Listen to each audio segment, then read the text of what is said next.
All'indomani della sentenza per il processo sull'inquinamento da PFAS, che ha chiuso il primo grado con 11 condanne e 4 assoluzioni per i vertici aziendali che si sono susseguiti negli anni alla guida della ex Miteni, con condanne complessive per un totale di 141 anni, la provincia di Vicenza, a cui è stato riconosciuto un risarcimento per danni patrimoniali e non di circa 151.000 euro, ora spinge per accelerare l'iter della messa in sicurezza e bonifica del sito. Per quanto riguarda la messa in sicurezza, sottolineerei il fatto che si sta già operando da oramai circa un anno per mettere tutto un sistema di palancole, quindi praticamente dei pali in acciaio anche con profondità veramente interessanti, oltre i 30 metri, che dovrebbero impedire la fuoriuscita dell'acqua nel torrente lì vicino, e poi dei pozzi di mungitura attraverso i quali viene prelevata l'acqua e viene filtrata prima di essere reimmessa in circolo. Questo è il progetto di messa in sicurezza con il quale stiamo cercando appunto di far sì che i PFAS non escano più dal sito coinvolto.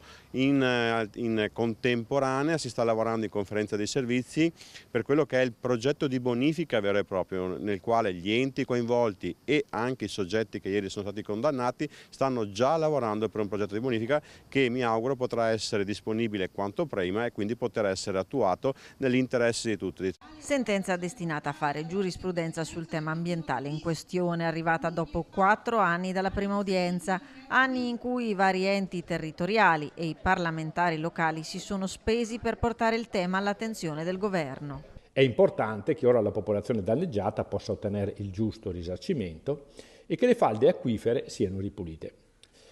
In questo momento mi piace anche ricordare che sono stato il primo a portare all'attenzione del Parlamento e del Governo l'inquinamento da FAS con una mozione depositata al Senato nell'ormai lontano novembre 2013, quando dell'inquinamento da FAS ancora nessuno parlava e qualcuno addirittura lo negava.